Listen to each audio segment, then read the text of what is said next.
Well, what inspired me to do art was my family. My mother was a really good drawer. My uncles were really good drawers. I had several people in my family do a lot of illustrative art.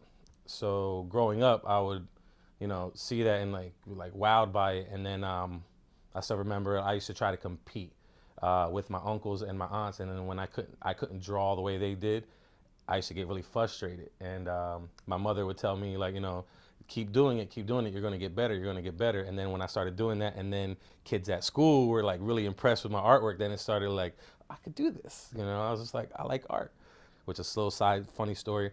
Had to take my SATs over again because on the little test booklet where it says notes, they said you weren't allowed to make any markings. And I doodled in it, and they threw out my original, my first time SAT scores were forfeited because I doodled on the notepad of the test booklet. So I was just like, so like art cost me my first SAT scores.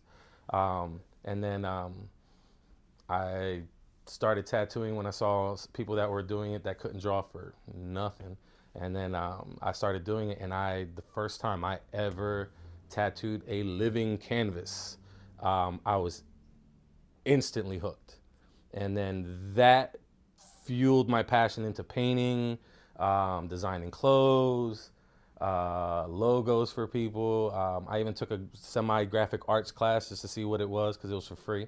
And just pretty much I love anything that has to do with creating.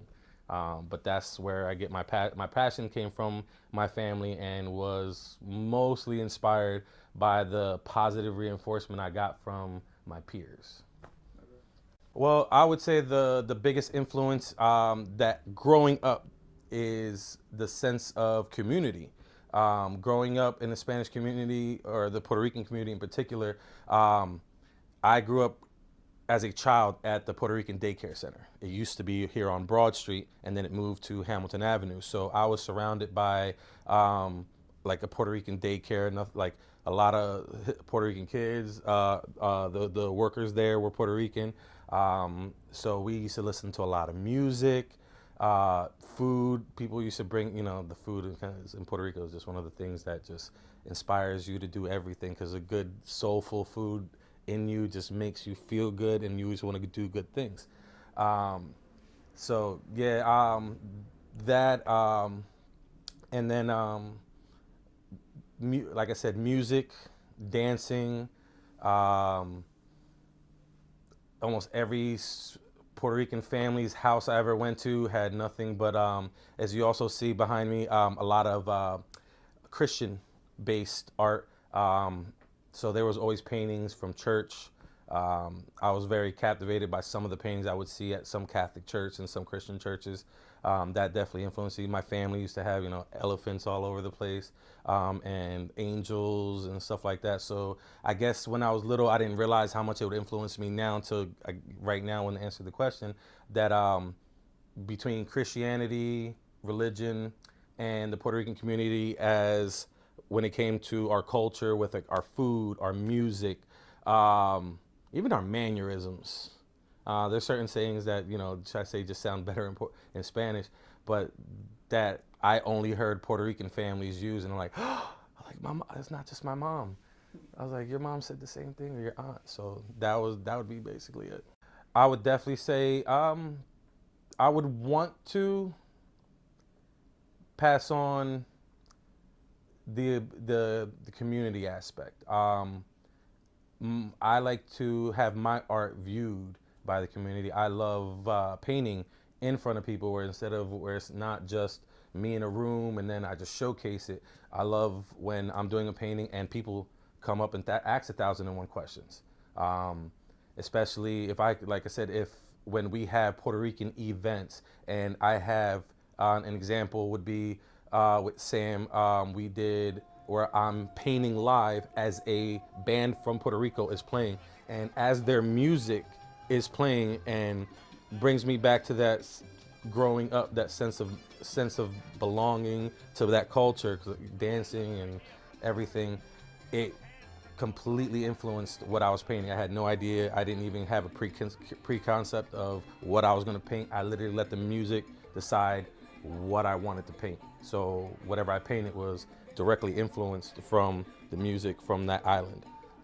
That's just in one aspect of how I used culture today, and I would say the way I could influence today's youth would be like for them to see something like that they've never seen before. Because I know I didn't grow up seeing people painting while a band was playing, or see any of my friends that were in the Puerto Rican community make a mural. It was always people of other cultures that I've noticed. So if I could just influence someone in my Puerto Rican community that doesn't have influences like that, but they see or come across something of my work that influences them or inspires them to be more creative, I would take that as a very good compliment for me. I would love to help the stigma that Trenton has. Like, I would love to change when someone says, "Oh, you're from Trenton," to be like, "Oh, you're from Trenton," not like, "Oh, you're from Trenton." Mm-hmm.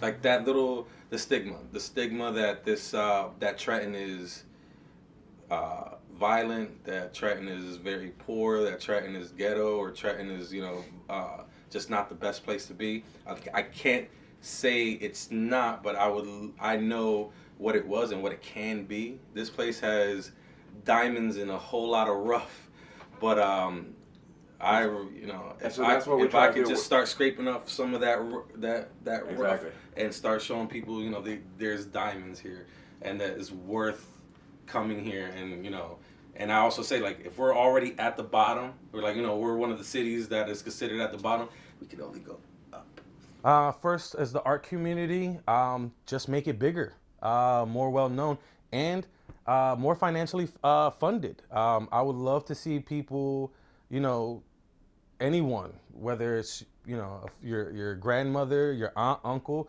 or someone just in the middle of high school, wants to do some kind of artwork, or they have a natural talent for that, they can build a life around that. They can pay their bills, pay their car note, and yet they get up and they don't have to go work for a boss, or necessarily they can go and I'm gonna go paint a canvas, I'm gonna do a tattoo, I'm going to write some music today, or all the above, and know that somehow, some way, there's an avenue for them to make financial gains doing that. So if I could influence this city to actually fund and actually finance artists, so that visually, I think everything is art. I mean, architecture, everything that's ever been built was drawn before it was built.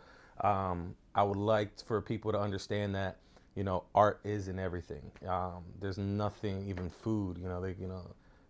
I just want people to not only just work hard thinking they have to go to college and get a job, that they can do something they're absolutely passionate about, practice it, and make money doing it. You'd be that one example, like, how am I going to pay my bills, if they came from poverty or not, just to be like, this is an avenue for you. You can do this forever to the day you die. And, you can still put food in your mouth, a roof over your head, and the heat on, keep the lights on. And if you could do that while doing what it is you love, you never have to do a day of work in your life.